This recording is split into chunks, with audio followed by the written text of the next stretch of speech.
شدت، پانی کا قطرہ نہیں، اور آگے انسان کی شکل میں درندے کھڑے ہوئے ہیں۔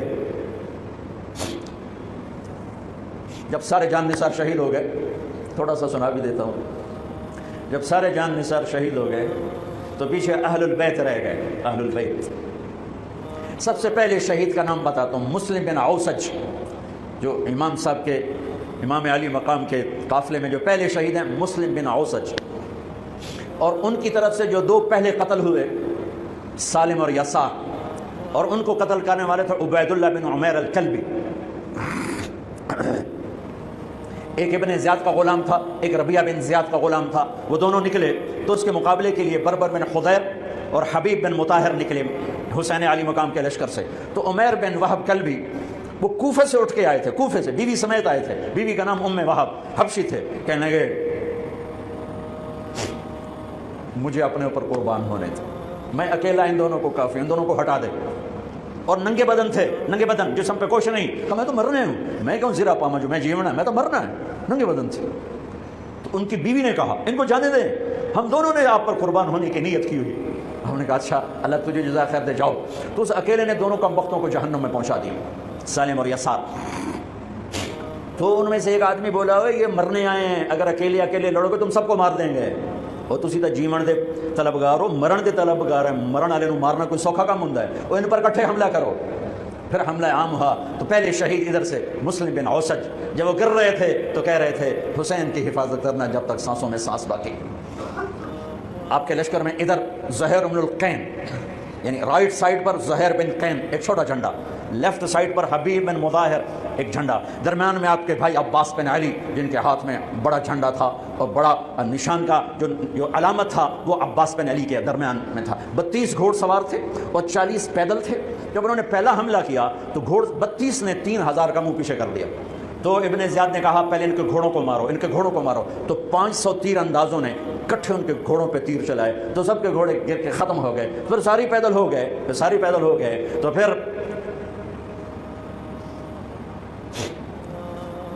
میں اٹک جاتا ہوں، اس لیے پھر میں آخر میں بیچ میں زہیر کی شہادت سنا دوں۔ زہیر بن القین، جب نماز کا وقت آیا، ظہر کا وقت داخل ہوا تو آپ نے اشارہ کیا زہیر یہ شمر سے کہو نماز پڑھنے دے۔ ہاں، اگر 1439 سال میں نماز کی معافی ہوتی تو اہل کربلا کو ہوتی، لیکن حسین نے سجدے میں سر رکھ کے بتلایا کہ نماز نہیں چھوٹ سکتی، سر کٹ سکتے ہیں۔ تو انہوں نے آگے ہو کر کہا کہ بھائی نماز کے لیے جنگ روکو۔ تو کوفی لشکر کا ایک سردار تھا حسین بن نمیر، اس نے کہا تمہاری تو نماز قبول ہی نہیں ہوتی۔ تو انہوں نے کہا لعنت تجھ پر، تیری نسلوں پر، جس گھر کی تو فعل نماز ملی انہی کی نہیں ہوتی اور تمہاری ہوتی ہے۔ تو واپس آ کر کہنے لگا کہ وہ نماز کی اجازت نہیں دے رہے۔ فرمایا نماز تو نہیں چھوٹے گی نا، یہ فیصل آباد والوں کو نہیں، 7 بر اعظم کے ایمان والوں کو پیغام ہے کہ زیر خنجر بھی یہ پیغام سنایا ہم نے، نماز نہیں چھوٹ سکتی۔ اللہ کی قسم کوئی مسئلہ نہیں تھا اگر یہ چھوڑ دیتے۔ جنگ سے پہلے آنکھ لگ گئی، آنکھ کھلی تو ہنس پڑے۔ بہن نے پوچھا اے کیڑا ہاسے دا ویلا ہے، موت سر تے کھلوتی ہے۔ فرمایا بہن ابھی اللہ کے نبی کو خواب میں دیکھا ہے، کہہ رہے ہیں بیٹا میں لینے کے لیے آ چکا ہوں، موجوں ہوئی لینے کے لیے آ چکا ہوں۔ چھوڑ دیتے تو پھر گلستان کالونی والوں کو بھی گنجائش مل جاتی، چھٹی جا سکتی ہے۔ 6 بر اعظم کے انسانوں کو پیغام دیا کہ ٹکڑے ٹکڑے ہو جاؤ، نماز نہیں چھوڑ سکتی۔ فرمایا آدھے نماز پڑھو آدھے جنگ کرو، صلاۃ خوف۔ آدھوں نے نماز پڑھی، آدھوں نے جنگ کی۔ 15-20 تو پہلے شہید ہو چکے تھے، پھر آدھوں جنہوں نے نماز پڑھی تھی انہوں نے جنگ کی اور دوسروں نے جا کے نماز ادا کی۔ اثر سے پہلے سب جب زہیر گرنے لگے تو انہوں نے حضرت حسین کے کندھے پر یوں ہاتھ مارا، گرتے گرتے اقبل ہدیت ہادیا مہدیا اليوم تلقى جدك النبی حسنا والمرتضى علیا والشہید الجعفر الکمی واسد اللہ المحیا۔ ہاں آگے بڑھ، تیرے لیے تیرا نانا پھولوں کے ہار لے کے کھڑا ہوا، آگے بڑھ، آج تیری ملاقات کا دن ہے۔ آج تو اپنے بھائی حسن سے ملے گا، باپ علی سے ملے گا، چچا جعفر سے ملے گا، اسد اللہ حمزہ سے آج تیری ملاقات ہے۔ ان اشعار کے ساتھ آپ نے جان اپنے اللہ کو سپرد فرمائی۔ جب سارے جان نثار ختم ہو گئے اب اہل البیت کی باری آئی تو سب سے پہلے آپ کے بیٹے علی الاکبر نے تلوار اٹھائی کہ ابا جان آپ سے پہلے مرنا چاہتا ہوں، آپ کو مرتا نہیں دیکھ سکتا، آپ سے پہلے مرنا چاہتا ہوں، مجھے اجازت دیجیے۔ ہم نے کہا بڑھو اللہ کے نام پر، جا ملو اپنے اجداد کے ساتھ۔ تو بڑے حسین تھے علی الاکبر، جس طرف گئے وہ آگے آگے، کوفی آگے آگے، یہ پیچھے پیچھے، تو 1 اور 3000 کیا مقابلہ تھا۔ آخر خاک و خون میں لوٹائے گئے، تڑپ کے گرے۔ تو پھر حسن کے بیٹے قاسم کا چچا، میں نے جانا اس قافلے میں، اس حسینی قافلے میں اہل البیت وہ 17 قتل ہوئے، ان میں سب سے حسین قاسم تھے، قاسم بن حسن، قاسم بن حسن۔ جب ان پر تلوار کا وار پڑا تو ان کا ہاتھ کٹا اور نیچے گرے تو ان کا یا اماں، ہائے چچا۔ تو حضرت حسین زخموں سے چور ہو چکے تھے، لیکن جس سے بجھتی شمع بھڑکتی ہے، اب زخمی شیر کی طرح لپکے اور کئی کی طرح مجمع کو چیرا۔ جب وہاں پہنچے تو وہ ایڑیاں رگڑ رہے تھے اور خاک و خون میں لت پت تھے، تو اٹھا کے سینے سے لگایا۔ ان کی آخری ہچکیاں ان کے سینے پہ ختم ہوئیں۔ کہنے لگے بھتیجے آج تیرا چچا بڑا بے بس ہے، آج وہ تیری مدد کو نہیں آ سکتا، لیکن ایک دن آنے والا ہے جب تیرے نانے کی عدالت میں فیصلہ ہوگا۔ پھر ان کی لاش کو اٹھایا، عبداللہ بن حسن، ابو بکر بن حسن، قاسم بن حسن، علی بن حسین لاشیں پڑے ہوئے ہیں۔ عبداللہ بن عقیل، عبد الرحمن بن عقیل، علی کے بھائی لاشیں پڑے ہوئے ہیں۔ اپنے بھائی عباس بن علی، محمد بن علی، عبداللہ بن علی، عثمان بن علی، ابو بکر بن علی اور حسین بن علی، 5 بھائی پہلے لاشیں پڑے ہوئے ہیں۔ اون بن عبداللہ بن جعفر، محمد بن عبداللہ بن جعفر، عبد الرحمن بن مسلم بن عقیل، جعفر بن مسلم بن عقیل، عبداللہ بن مسلم بن عقیل، عبداللہ بن ابو سعید بن عقیل، یہ سب اہل البیت ہیں جن کے لاشوں کے انبار ہیں۔ اور آخر میں ایک بچہ 2 سال کا عبداللہ، آپ کو خواب و خیال بھی نہیں تھا کہ اس بچے پر بھی کوئی اس طرح کا ظلم و ستم ڈھائے گا، تو آپ جب اکیلے رہ گئے تو آپ نے کہا عبداللہ کو بھیجو۔ آخری ملاقات بیٹے سے، تو اس کو سینے سے لگایا، چوم کے یہاں بٹھایا، ابھی تقدیر کا کچھ امتحان باقی تھا۔ 2 سال کا بچہ، شامی لشکر سے بنو اسد کا ایک بنو ابن الموقد، اس نے تیر جو چلایا خطا بھی جا سکتا تھا، یہاں آ کے لگا اور پار ہو گیا۔ بچے کی گردن ایسے ڈھلک گئی، یہاں امام علی مقام۔ ارے بھائی، میں قطر ہاسپٹل گیا کسی کام، تو وہاں کسی کا بچہ تھا منگوڑے میں ہاسپٹل میں، وہ سے تڑپ رہا تھا، پتہ نہیں اس سے کیا تھا، اور اس کی ماں ایسے اس کو کھڑی دیکھ، یہ منظر میں آج تک نہیں بھولا۔ اس ماں کے چہرہ صرف اس کی آنکھیں نہیں رو رہی تھیں، مجھے اس کا سارا وجود روتا ہوا دکھائی دیا۔ اس بچے کے اوپر ڈاکٹر کھڑے ہوئے ہیں، اچھا نہیں، مجھے نہیں پتا اس کو کیا تھا، وہ ایسے سے بے قرار ہو کے تڑپ رہا تھا۔ یہ 2001 کا واقعہ ہے، 16 برس گزر چکے ہیں، میں واقعہ نہیں بھول سکا ہوں۔ اس باپ کو سوچو جس کے سامنے 2 سال کے بچے کے گردن کے تیر پار ہو گیا، اور پھر وہ خون، یہاں بچے کا خون دونوں ہاتھوں میں لیا اور یوں آسمان کی طرف بلند کر کے کہا میرے رب، بس تو راضی ہو جا، تو راضی ہے تو کم ہی بڑھ گئے۔ یہ پیغام ہے فیصل آباد کے تاجروں کو، پورے ملک کے تاجروں کو، پوری دنیا کے اہل ایمان کو، کہ اللہ کو پانے کے لیے ہر سودا قبول ہے، قبول ہے۔ ہاں، پھر کھڑے ہو گئے کہ چل بچہ تو چل، تیرا پیو بھی آ رہا ہے۔ اب آپ کو شہید کرنا کوئی مسئلہ نہیں تھا، زخموں سے چور تھے، لیکن ہر کوئی ڈرتا تھا میں نہ مارا۔ تو شمر آیا بدبخت، کیوں نہیں قتل کرتے ہو؟ تو ابو ذرا بن شریک تمیمی نے پہلا وار سیدھا کیا، تو یہاں لگا، شانے پر لگا، تو اس سے آپ ڈولے، تو سنان بن انس نے سینے پر نیزہ مارا، اس سے آپ گرے، تو شمر نے کہا سر کاٹو، تو خولہ بن یزید آگے بڑھا، پھر ڈر کے پیچھے ہٹ گیا، تو سنان بن انس نے اس کو گالی نکال کر پیچھے دھکا دیا، اور اس امت کا بدبخت ترین انسان جس نے میرے نبی کے نواسے کی وہ گردن کاٹی جس پر میرے نبی کے بوسے تھے، گردن کاٹ کے سر اوپر چڑھا دیا۔ پھر خیموں کی طرف بڑھے تو اللہ کو زندگی مقصود تھی،